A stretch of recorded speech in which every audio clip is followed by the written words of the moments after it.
and we might not even get those people back. In which case, I'll just stop the stream and just delete whatever Yeah. comes up. But I don't know if people had questions. I'll try and do that for a half I hour. just a bit of a side note, but I just uploaded the for now. what? I'm pretty sure it's gonna be the version of the animation thingy. Oh, I think we went Animations. live. Oh, Only one viewer though. I don't. Okay. At that point, I don't blame if people just left. yeah, Yeah. fair enough. If yeah, we're. Oh no, there's a few people coming back, but we'll try and do a Q&A for like a half hour, and then we'll probably wrap it up. Yeah, DX and I we'll stop rambling about esoteric nomad versus agricultural cultures. Yeah, my for the people in the chat, my internet, like, it normally when YouTube's gonna disconnect on me or something, it gives me a warning and it takes like a few minutes. At that time, my internet just hard cut out, and everything, like OBS and Discord and everything, just like all froze, and I couldn't even do anything. It just like was a hard cut off. But yeah. If anyone has any questions, we'll probably go on for a half hour. If no one has questions, I'll just stop this in a minute and we'll just delete this 2-minute long video. I actually have we briefly talked about it way back, but I actually want to bring it up again in light of our recent discussion. Ooh, what question do you got? So because I was thinking, just having, like, just pondering about the timeline of events, and I actually, to make things kind of more cohesive, I think it would be beneficial if Link and Tetra's daughter is actually born around the time when they marry. I actually think that would be really nice for the chronology, because it would make sense, right? They would have to consummate their marriage, especially considering that Tetra is marrying out of necessity too. If they consummate their marriage, it doesn't necessarily mean she'll get pregnant right away. But I do. I know. Despite that, I think I do agree with you. I think. No, I know when she'll be pregnant. I know when she'll get pregnant. In the middle of the Great Sea. Yeah. You know, when they're off on high adventures, you know, the blood's probably flowing. They're probably you know, expressing their excitement on the high seas, and that increases the odds of getting pregnant.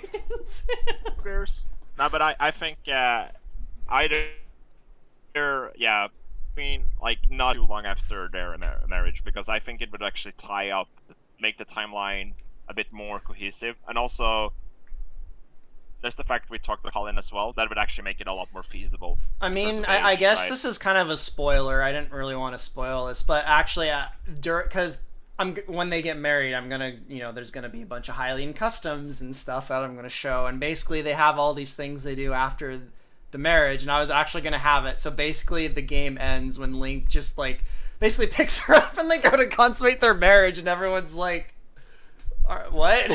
He just ignores the whole protocol and goes right to consummating their marriage. That was basically going to be how it ends, so... I thought that would be kind of a funny way for that part of the story to end. I guess kind of on a positive and funny note, because the ending of everything's going to be bittersweet. Yeah. Alright, I'm seeing some questions. Any plans for Felonius? Well, he was already in the game. Do you mean like story plans for him? Or, both, maybe? Both? I'm pretty sure I do have some more story plans for him, but I'm having trouble remembering what they are, actually. As far as gameplay stuff, I don't know. I don't think I have any real big plans for Felonius. Oh no, he's not going to be part of any of the playable factions that they clarified. Oh, that's Code. I don't know how I keep missing, like, it's Codeman that's asking the questions. I don't realize it's him half the time. And someone asked, are HQ Town Hall buildings still planned to be Age of Mythology style? Yes, they will be nodes. all over the map. I temporarily disabled that. That was gonna be in the next version, but I temporarily disabled that because there's a few aesthetic issues that need to be fixed with their icons and stuff, and they technically can't be, the nodes can't be invincible, but you know, I'm sure Askers could fix that in like 10 minutes if I asked him.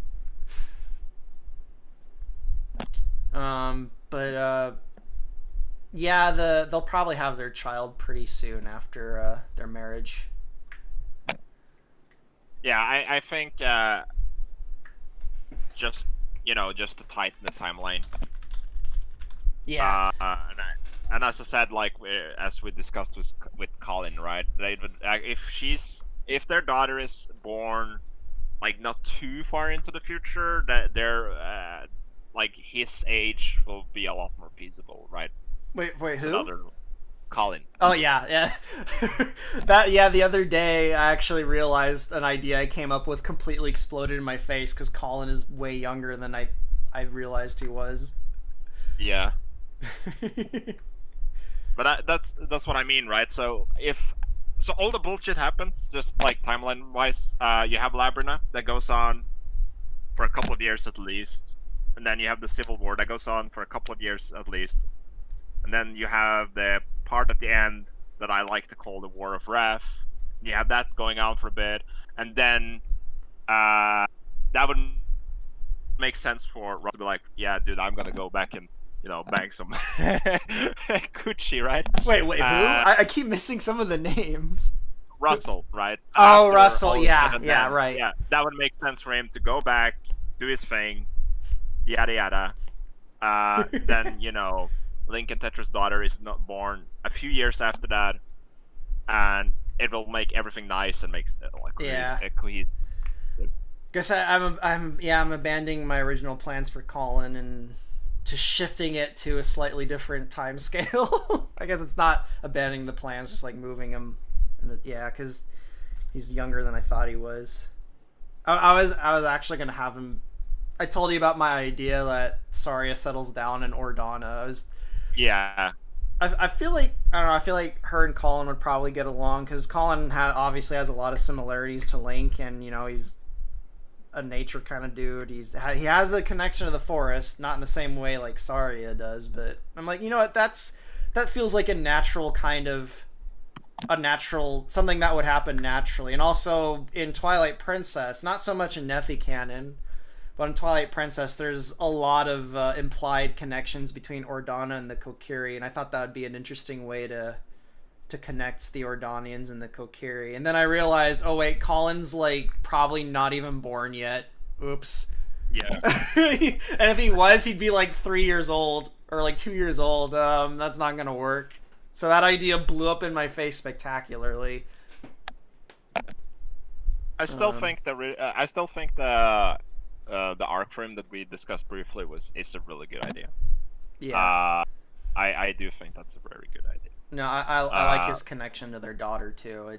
I have some good ideas on how he actually gets rid of the thing that has been taken on by the person without giving into it or giving into malice. I thought of an idea. I guess I'll talk about that with you whenever we aren't public. Yeah. But, which reminds me, I see a few more questions. Why does Halthor call herself a Baron? If I remember right, the etymology of Baron is isn't it Latin for warrior? I know it has a different context in a modern setting, which is why I stuck with it instead of just calling her warrior Halthor, because Baron, at least in like the 19th and 20th century, kind of has this it has a connection with like leadership in a way, or like controlling things. I mean, just to confirm it, because I had the idea it was like someone in service, but apparently etymology is like servant, soldier, mercenary, usually. Yeah, it's interesting though, because in the 19th and 20th century, a baron is basically someone who it's like the opposite. It's not a servant; it's someone who rules. Even though that's not actually what baron means, it's kind of interesting how that I mean, that somehow flipped a around baron in the 20th century. technically a baron is still a servant to the crown. Yes, So technically, but I mean, monarchies were kind of on their way out in the 19th and 20th century. Well, actually, I might have answered my Yeah. question. Maybe that's why they were they were the next level to take on those positions.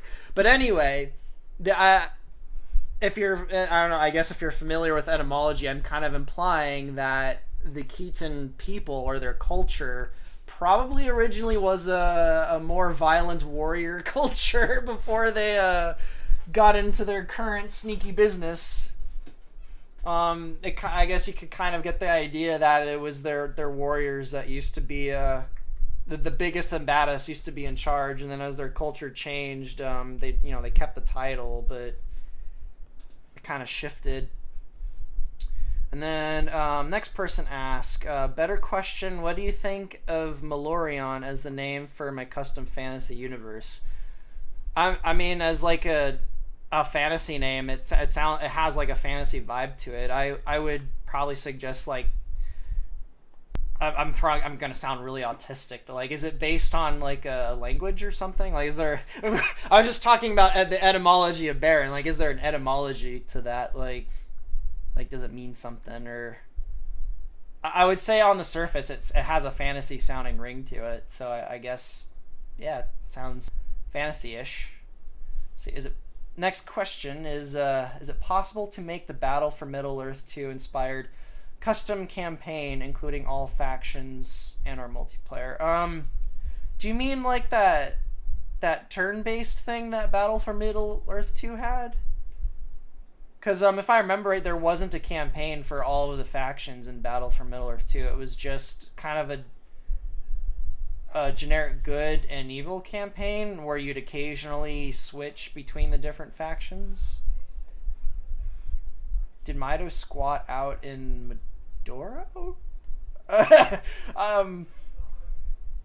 What do you mean by squat out? That could mean several different things. And actually, I suspect I'm disconnected. Can anyone even hear me? Diax, can you hear me? yeah, hello. Hello? Can you hear me? I can hear you. Can you hear me? Yes. Okay. I had a feeling I like cut out there for a minute because I was like going on and I didn't hear anything. But oh well, I don't know. The people in the chat can hear me. But Coachman asked if did Mido squat out in Medoro. I'm not sure what Codeman. What does squat out mean? I'm not sure what you mean by that. Let's see, Undying Nephilim. Will there be an eventual French Revolution to any faction in the lore? Royal eat cakes and get beheaded. Well, I think I actually probably have a different view of the French Revolution than most people have.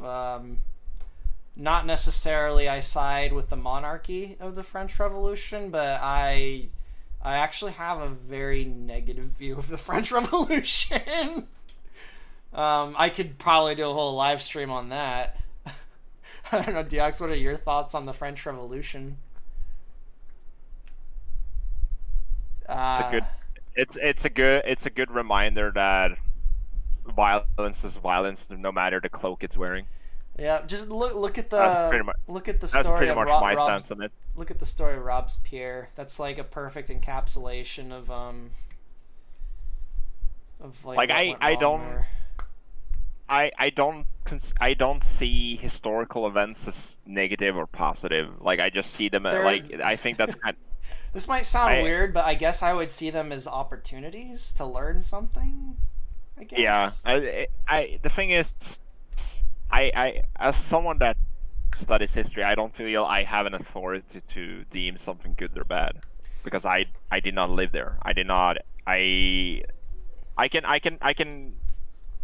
can understand what happened, and I can see the consequences or the benefits, but that's about it, right? Let me put I think I told you this exact same expression in a different context, but I think I know a way to sum up the problem with something like the French Revolution. In older cultures, it was generally understood that if the peasants killed the king, most people they would almost immediately come to the conclusion, well, it was the king's fault. He did something wrong. But peasants still killed someone, and that's wrong. That's how people that's basically the problem with the That's the thing is it's kind of that concept. It's kind of the idea that you're becoming a monster, even if your reasons are justified. like the thing is that's the problem, or I should say more the paradox of revolution is that like I wouldn't say I'm opposed to revolution, but I think it's very important to understand the ramifications of revolution and Yep. what and the potential consequences. Because let's say that on paper a lot of revolutionary ideas sound really good, and then you start thinking about what those ideas actually entail. Let's take a very funny a modern example where people are like eat the rich. That is something with good intent, and you can agree with it on the surface. Then you realize that eat the rich involves a lot of suffering of innocence. Yep. And then but the thing is, let's say here's another interesting thing. If let's say you remove the rich, well, someone's going to fill that vacuum. It'll probably be you, and then you'll get eaten.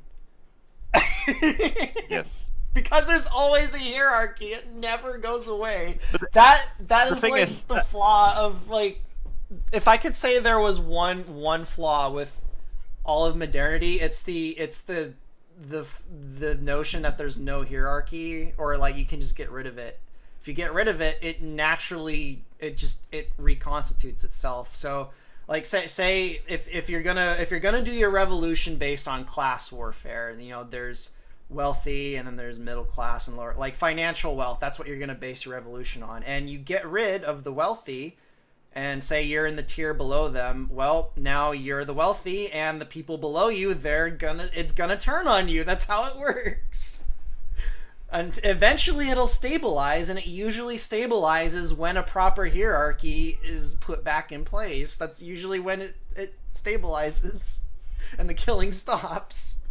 As someone mentioned in the comments, I do think, and I do agree that I don't think radical change. There's like a peaceful way to enact radical change within a society. I don't think either it has to come from within or externally some way, either be it by the humans or nature. I don't think there's a way that you can slowly reform, but radical change is usually messy and ugly. But I'm not claiming I have an answer, but I do think there is a clue in there's a lot of ancient stories, even some modern ones, where there's this idea of there's like a corrupt tyrannical king. And my favorite example, and I'll always point to this example, is King Saul and King David. There's this idea that there's this tyrannical king. He's clearly in the wrong. He needs to be removed. Everything's bad. And King David has many, many opportunities to murder King Saul. He even stumbles on him in a cave at one point when he's taking a shit, and he has a chance to kill King Saul while he's defecating. But King David never kills King Saul. I think there's a clue as to the right way to go about like changing a broken system in a story like that, but I haven't quite figured it out yet. There's something about that kind of story where you have an opportunity to depose the clearly wrong king, but you spare their life. You don't go around murdering people. There's some clue in that story that I haven't been able to articulate yet. But that's the kind of like existential dread you get from studying history, is that the more you look at conflicts, you look at the collapse of culture and Yep. civilizations, you begin to realize that war is bad, but it's also very good, and that is very contradictory to a lot of modern beliefs. Keyword modern beliefs. Yeah, and then you start having like this personal, existential crisis, because you realize that humans are violent as hell. Yeah. And we hate, but we try to restrict, like we try to kind of subvert our nature, but then you actually look at the effects of violence and conflict, and you realize there's a lot of good in it. Yeah. Like in the aftermath of when everything is said and done, and that's why it's so like. And now you know why so many people love the Starship Troopers movie. Yeah. It's like from my own experience, I admire people that have the belief that we can at one point reach kind of like a utopian society where violence and conflict is needed. I personally don't think it's feasible. Unfortunately, I don't think it's in our nature Yep. to completely rid ourselves of that. Because at the end of the day, we're a bunch of tribalistic, albeit intelligent apes, and we love resources. We always done. I know there's a narrative going around that wasn't always the case, but it is. Like greed is not something that like the greed for more stuff is not something that social systems have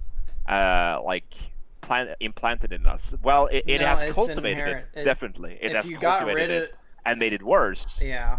But it was always there. Yep. Like the potential has always been there because that is like when you think about it, that makes sense from a natural perspective. Well, it's an Resources extension. It's an guarantee- extension of something like a squirrel hoarding as much food as it can because it's worried it might not have. It's basically an extension of that. Yeah. Yeah. The thing is, I think like modern. I'm desperately or I should trying to say- not talk about like the passions because this leads into that whole topic, and then I'll go on for another 2 hours about demons and stuff. Yeah. I think like I do agree with a lot of modern kind of interpretations of where like the greed in terms of materialism came from, and I agree that soul systems enable and cultivate greed. I just think that it is always there, though. I do agree with that. Like the passions were there before the passions were there before we realized we were not in the garden anymore. I think, and I said this on the stream before, I think it's recklessly arrogant to dismiss the notion that we are somehow not nature. I think that's recklessly and very dangerous. Humans... However, oh, go on. No, like, however, that doesn't mean that one shouldn't, we should give up changing and say, oh, it's human nature, who gives a shit? We can't change it. I don't think that's necessarily true, but it's important to know, rather than to blame it on something else, we should look inwards and see what we can do with those issues, right? Yep. Like, rather than finding external reasons to blame. I think that's kind of missing the point. Somewhere right now, a freaking the spirit of an ancient monk in medieval France. the whole idea of turning inwards and everything. That's funny to me.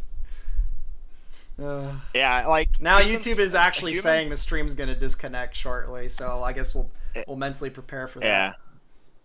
But humans and other organisms are inherently competitive. Like, we are in a constant struggle against our peers to survive. It's just that human society have kind of made that less obvious, but it's still going on all the time.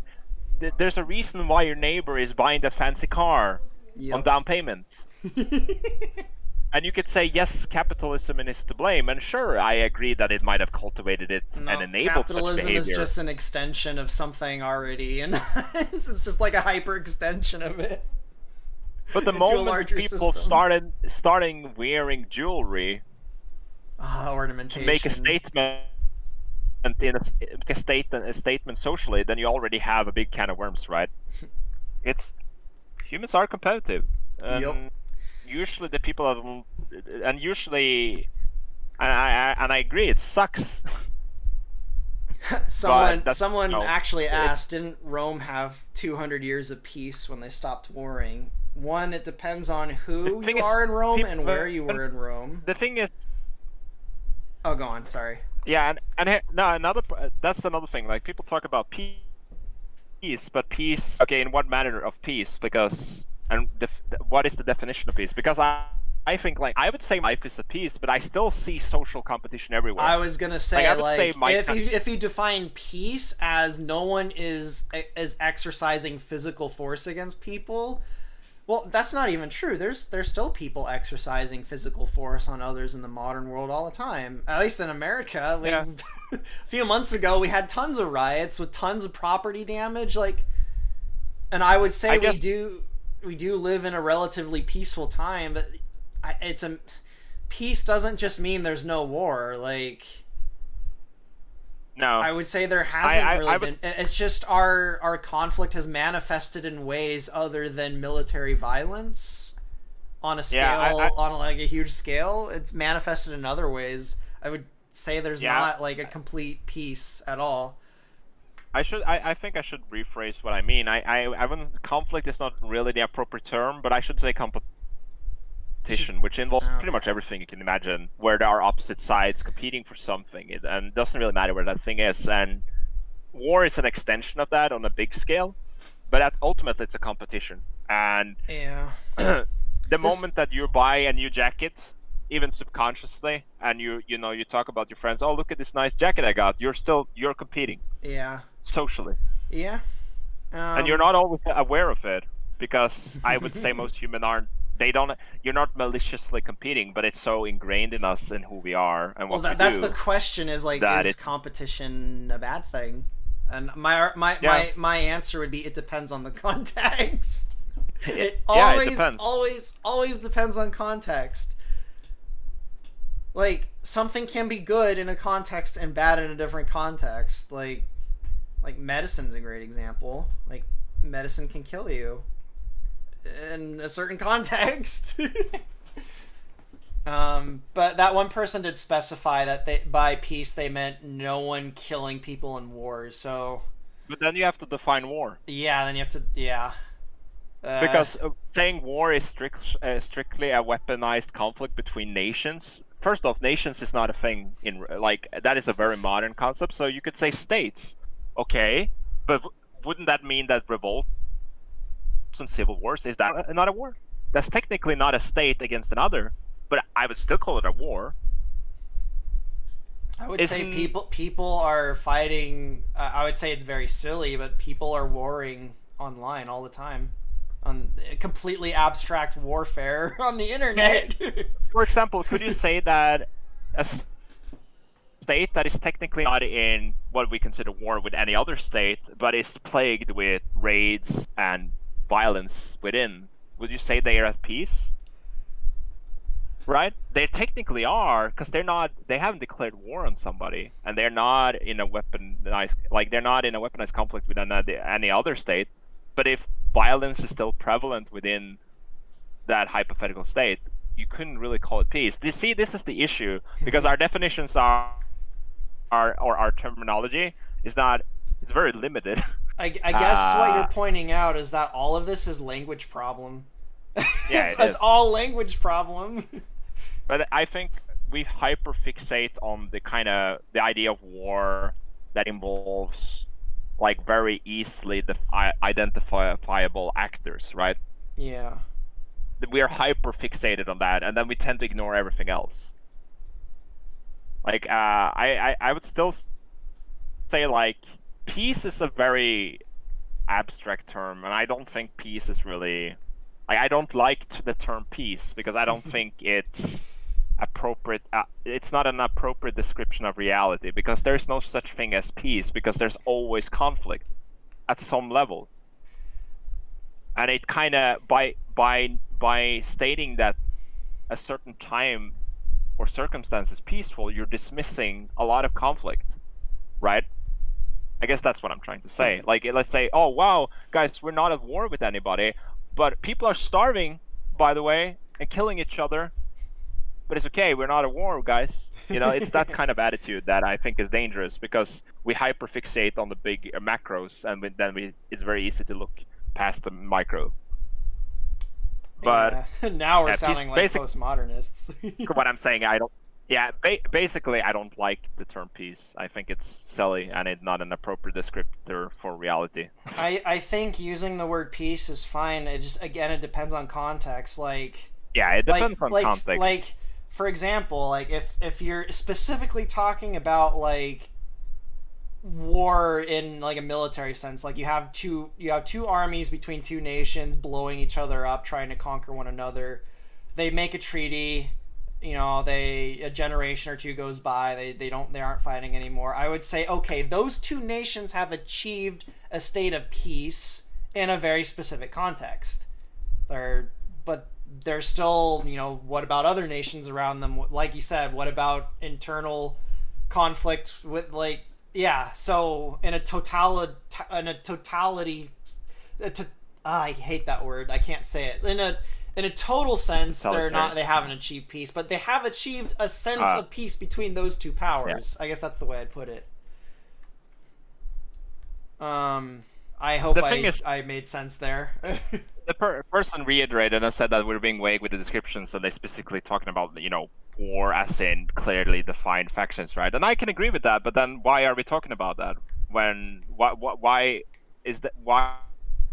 are we bringing up an example of a country that was not in war with any other nation or state? Like that to me that is kind of senseless in the way that as long as conflict exists, we shouldn't say, oh, great, we're at peace, even though there's a lot of other competition going on. The entire discussion is rather to state that no matter the layer of severity, I guess, that we're talking about, there's always going to be conflict in some degree.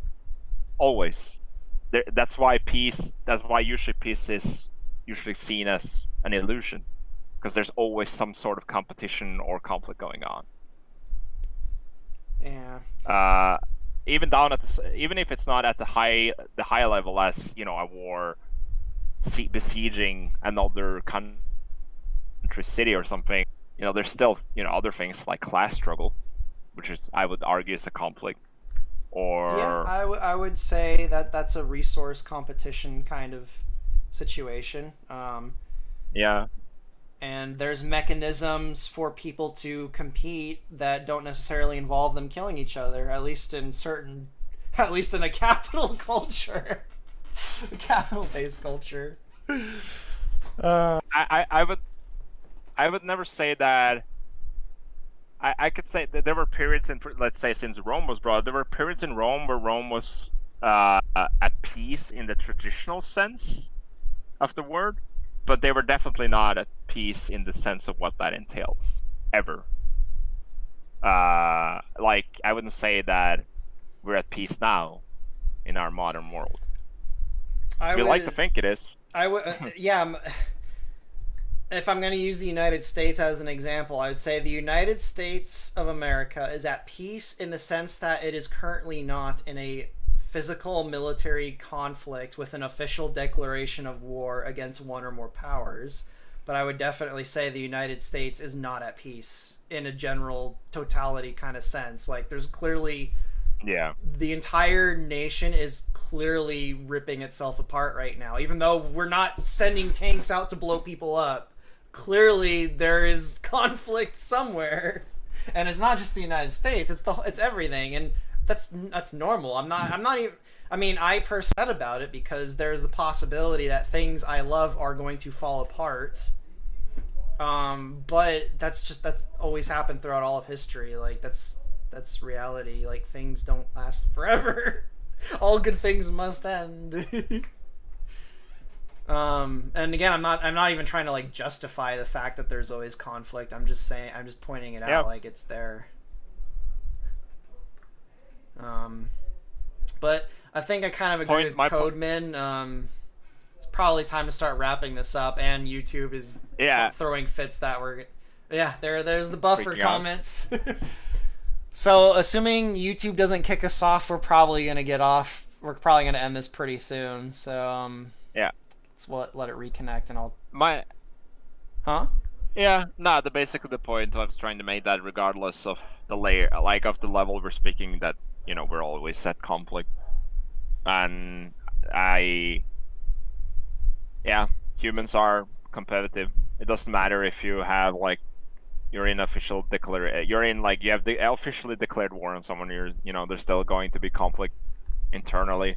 Yeah, I think this person, they basically define war specifically as like that physical military conflict. So Where it seems like you and I do have a much broader kind of definition Yeah. of war. But that's why I was saying earlier, I feel like this is the whole problem is it's a language problem where everyone Oh, yeah, has definitely. slightly too vastly different definitions of words, which that's actually my issue with postmodernism is they can use that to play word games, which I find dangerous. Um, but I just think like I guess my question would be then, because we were talking about the level of conflict, yeah. and since Rome was brought up, I was thinking more the lines of, yeah, while Rome wasn't in official, like there was a period of time in Rome where they were not officially at war with any other state, does not mean that they were at peace, right? That was more my line of thinking, that there were conflicts, even some of them, quite violent conflicts at the edges of the state. All the Hebrew revolts. Yeah, those were not actual military revolts. conflicts, but there was revolts that I mean, they weren't called the police. So basically, the part of the Roman military that they used to police was constantly being sent into Israel to quash rebellions and uprisings. Like, they didn't consider those like actual war, but I would say that's just as violent as any war. They friggin' burned down the temple in Jerusalem. I mean, if you dismiss the arbitrary lines that humans have drawn. Yeah, I mean, if you dismiss the arbitrary lines that we've drawn on the map regarding nation states and all that jazz, then you could just say that Earth has been in, like, they've been at civil war for as long as humans has been around. I think that even extends into the animals and anything alive. Like, there is a degree of competition between anything that requires something else to sustain itself. There is a degree of competition with it and other things that also need the same things to, like food. Like, all living organisms need food of some kind. That's going to naturally put them in competition. There's different ways they can deal with that competition. They could just fight each other over their food, or they could find some way to cooperate and ration the food between individuals. There's different ways of going about it, but it's still a form of competition. Like, there's only so many resources. I need these, and you need these, and if we don't get them, we'll die. Let's figure out how to deal with it. Yeah. I mean, that's the thing. Like, I don't think it's impossible for humanity to progress in times of quotation mark peace or less conflict. I still think progress is always being made to some degree. However, I would say that conflict is the it's the really driving motivation for progress because of how competition works. Yeah. And if you look at human history, like a lot of the biggest leaps in development have been the result of war or the fear of war or conflict in general. I suspect you would side with the Shadows in Babylon 5. Yes. That's their entire ideology. Is that if we don't, keep conflict rolling, then everything will stagnate and we'll all die. I don't think it would absolutely stagnate, though. I do think progress can be made without it. I just think it's going to be much slower because ultimately the desire to improve is built on the idea of competition. Well, I'm gonna end on this because this would start another huge conversation. But what is progress and who benefits from the progress and who doesn't? Because progress for one group of people could actually be the destruction of another group of people. So then there's the question of, okay, well, what do you mean by progress? Yeah, right. So you can take and pick apart these terms all the time. I mean, progress in itself is difficult to define. But I guess it's more about our superficial idea of progress, right? Like, if war is or weapon, if conflict with another group is imminent, then it makes sense that you will try to make weapons to kill the other group or defend yourself from the other group. If the other group develops better weapons, it will make sense for you to try to outdo them in some way to ensure your survival. Yep. In a way, it's like it's a constant back and forth to get on top of the other. Yep. And again, not, I'm not even justifying, like, I'm not even trying to, like, justify that. I'm just saying that's how it is. Yeah, I don't like it. I'd love, I don't like it at all. Obviously, I would be happy with living in a society or in a world where such things were necessary. But I think it's important to discuss and mention it and talk about it, because I think trying to shove it under the carpet is not going to solve anything, and I think it might do more harm than good. I mean, there is a pretty ancient solution to that problem of conflict and fighting, but I don't know if I necessarily feel comfortable expressing it online, and I have a feeling most people would think it's a terrible solution to the problem. But I'll say it involves a level of self-sacrifice. Yeah. Which I don't even know if I'm prepared to live out to the extreme. Huh? What? Did we finally disconnect? Oh no, I hear you now. No, like there are solutions. It's just they tend to not be great, right? The solution involves your perception of death. I guess I'll leave it at that. Because ultimately it does root from the fear of death. Yeah. I don't know, maybe one day I'll do a live stream. Like, I have the solution to all war and conflict. Here it is. I'll make myself sound like a fool. I would argue that I would argue if you embrace death, then life again ceases to have meaning. That's not exactly what I'm saying. No. If anything, embracing death through the fear of death, like gnawing at the edges of. If anything, if I'm understanding you right, embracing death in the way you're suggesting will actually accelerate the problem. I think I'm talking about something else, but I don't feel comfortable articulating it right now because I'm not even sure I could, but I think there actually is a solution to the problem of conflict, and it's a pretty ancient solution, but it's not a pleasant solution on an individual level, and it's something that's pretty antithetical to a modern person who is anyway.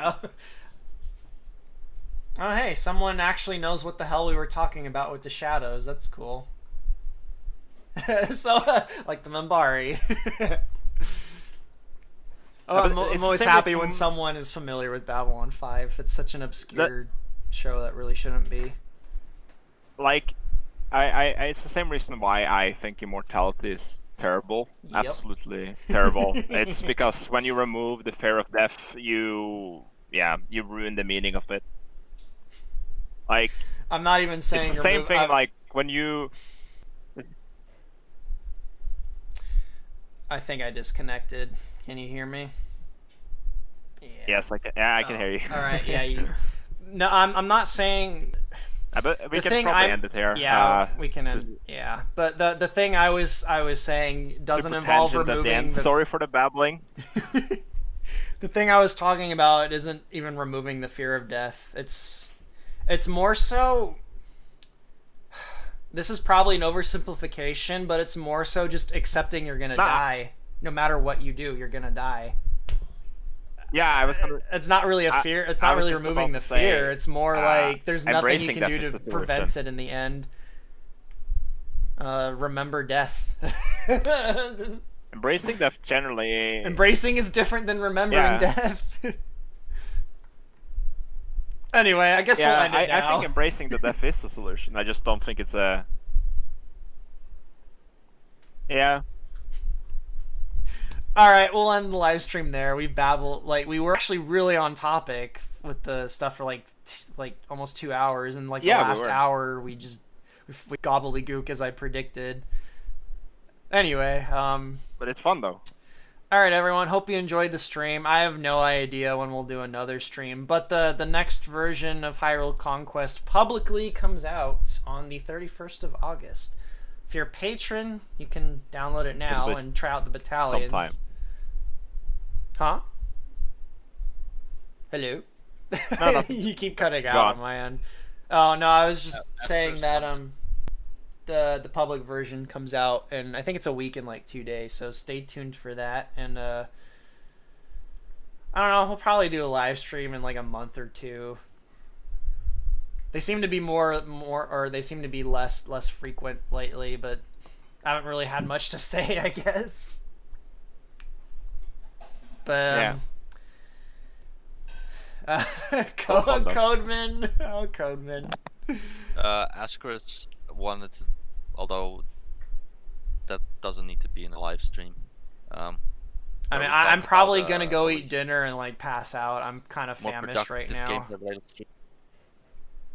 I don't think I'm gonna do anything for the rest of the night. Anyway, hope you guys enjoyed the live stream. I'm ending it now. Bye.